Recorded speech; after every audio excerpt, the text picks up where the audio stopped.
Sri TV நேயர்களுக்கு வணக்கம். தேர்தலுக்கு பிந்தைய கருத்து கணிப்பு, கோட்டையை பிடிக்கப் போவது யார் நிகழ்ச்சியில் மீண்டும் சந்திப்பதில் மகிழ்ச்சி. மாவட்டத்தில் இருக்கக்கூடிய ஒவ்வொரு சட்டமன்ற தொகுதியாக பார்த்துட்டு இருக்கோம். அந்த வகையில் சிவகங்கை மாவட்டத்தில் இருக்கக்கூடிய திருப்பத்தூர் சட்டமன்ற தொகுதியை தான் பார்க்குறோம். இங்கு தொடர்ந்து 25 ஆண்டு காலமாக வெற்றி பெற்று முடிசூடா மன்னனாக தொடர்ந்து அமைச்சராகவும் இருக்கக்கூடியவர் பெரிய மீசைக்கு சொந்தக்கார பெரிய கருப்பன் அவர்கள்.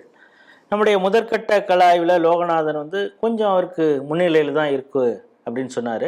ஆனால் அதே லோகநாதன் அவர்கள் இந்த கல ஆய்வு செய்யும் பொழுது அங்கங்கே பல பிரச்சனைகள் எல்லாம் அவர் பார்த்தாரு. அதையெல்லாம் கூட நம்ம ஸ்ட்ரீட் டிவியில் வீடியோவாக போட்டிருந்தோம். குறிப்பாக ஒரு முக்கியமான திருவிழா, ஒரு குறிப்பிட்ட சமுதாயத்தினருக்கு அவங்கள அந்த திருவிழா கொண்டாடப்பட முடியாமல் அரெஸ்ட் பண்ண அந்த விஷயங்கள்லாம் பெரிய அளவு அது வைரலானது அப்படிங்கிறத பார்க்குறோம்.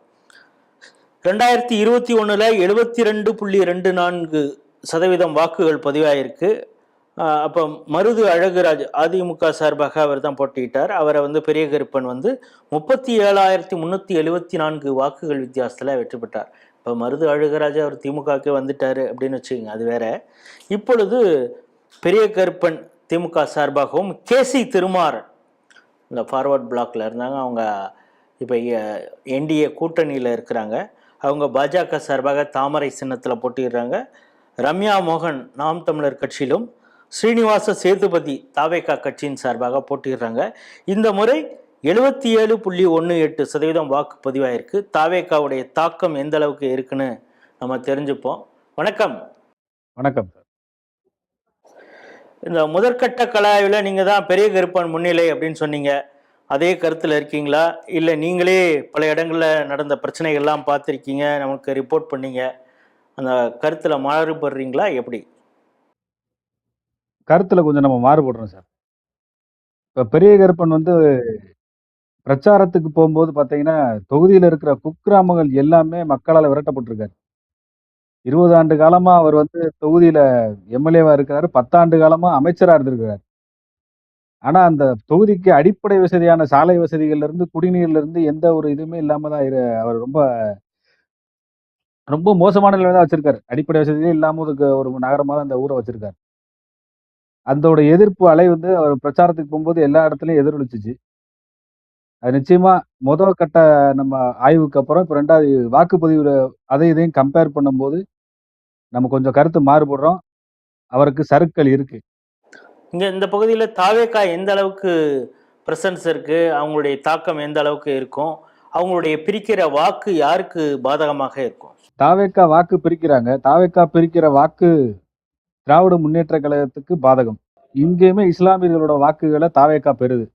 பெரிய கருப்பன் மேல அதிருப்தியில இருக்கிற ஆட்கள் எல்லாருமே தாவேக்காவுக்கு வாக்களிச்சிருக்காங்க. எவ்வளவு பர்சன்டேஜ் வாங்குவாங்க தாவேகா? தாவேக்கா நிச்சயமா 20% இந்த இடத்துல வாங்குவாங்க. திருப்பத்தூர் சட்டமன்ற தொகுதியில 20% வாங்குறதுக்கு வாய்ப்பு இருக்கு. இந்த வாக்கு பிரிவு திருமாறனுக்கு சாதகமாக அமைதா? ஏன்னா சிறுபான்மையினர் ஓட்டுகளை எல்லாம் தாவேக்கா வாங்கிடுது. அப்படிங்கிறப்ப பெரும்பான்மையாக இருக்கிற சமுதாய வாக்குகள் அப்படிங்கிறத நம்ம பார்க்குறோம். கோனார் சமுதாய வாக்குகள் கொஞ்சம் இருக்கலாம், அந்த முக்குளத்தூர் வாக்குகளும் இருக்குது, இதெல்லாம் தான் பிரியுது. அதுக்கப்புறம் முத்திரையர் சமுதாய வாக்குகள்லாம் இருக்குது. முத்திரையர் அந்த பிரச்சனையும் பார்த்தோம், கோயில் திருவிழா அவங்க எந்த அளவுக்கு கோபமாக இருக்கிறாங்கன்னு. ஸோ இதெல்லாம் கேசி திருமாறனுக்கு அட்வான்டேஜாக இருக்குமா? அவர் ஒரு சின்ன அளவு வித்தியாசத்தில் வெற்றி பெறுவதற்கு வாய்ப்பு இருக்குதா, இல்லை கடைசி கட்டம் ஏதாவது பணம் செலவழித்து பெரிய கருப்பன் வருவதற்கான வாய்ப்பு இருக்குதா? கேசி திருமாறனுக்கு இதுல பெரிய அட்வான்டேஜ் இருக்கு. ஆனா பணம் பாதாளம் வரையும் பாயுன்றதுல கேசி கருப்பன் கெட்டிக்காரர். பெரிய கருப்பன் பெரிய கெட்டிக்காரர். பணத்தை பாதாளம் வரையும் பாயிர வைக்கிறாங்க. அது ஏற்கனவே நமக்கு ஒரு எடுத்துக்காட்டு இருக்கு. ராஜகண்ணப்பன் வெறும் 1400 ஓட்டுல ராஜகண்ணப்பன் முன்னிலையில் இருக்கும்போது ராஜகண்ணப்பனையே சரி கட்டி 1400 ஓட்டு வித்தியாசத்துல இவர் ஜெயிச்சதை அறிவிச்ச வரலாறு இங்க இருக்கு. ஸோ அவரால் எவ்வளோ வேணாலும் செலவு செய்ய முடியும்.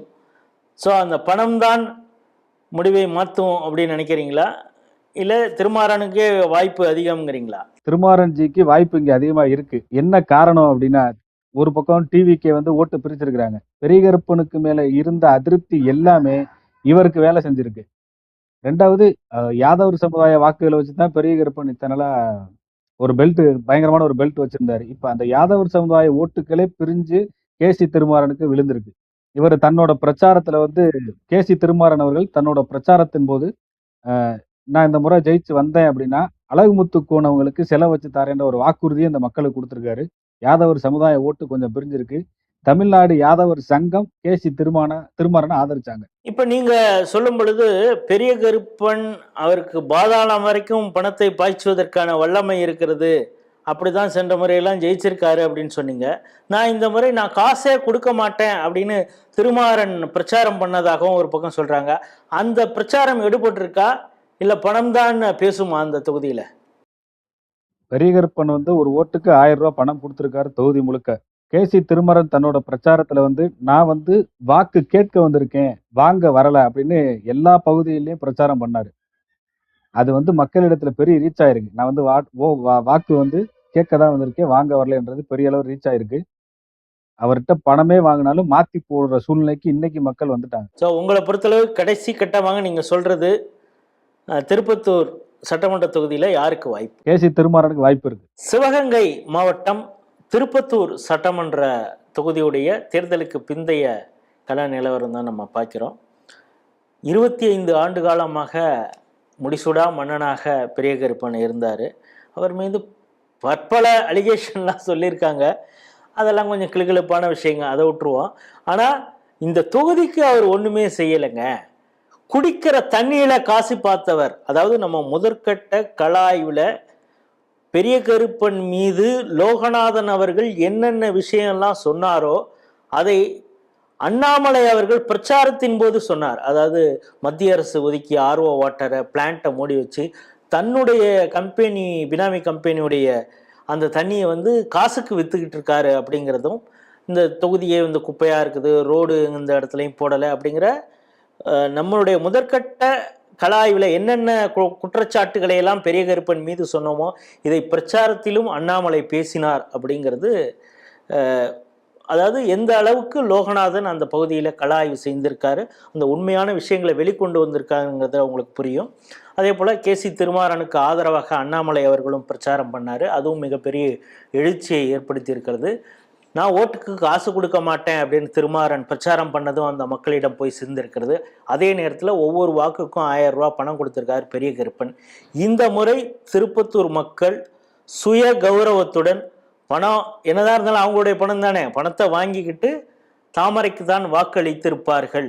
காரணம், தாவேகா சிறுபான்மையினர் வாக்குகளை எல்லாம் கூட கபலீகரம் செய்திருக்கிறது. பட்டியல் சமூகத்துடைய வாக்குகளை பண்ணியிருக்க, பெரும்பாலான வாக்குகள் திமுகவுக்கு போக வேண்டிய வாக்குகளை அவங்க பெற்றிருக்காங்க. இந்த பகுதியிலையும் 20% வாக்கு வாங்குவாங்க அப்படின்னு லோகநாதன் சொல்கிறாரு. ஆகவே திருப்பத்தூர் சட்டமன்ற தொகுதியில் முதல் முறையாக தாமரை மலர்கிறது, மலரும் அப்படிங்கிறது தான் தேர்தலுக்கு பிந்தைய கருத்து கணிப்பு. மீண்டும் வேறொரு சட்டமன்ற தொகுதியில் சந்திப்போம். நன்றி, வணக்கம்.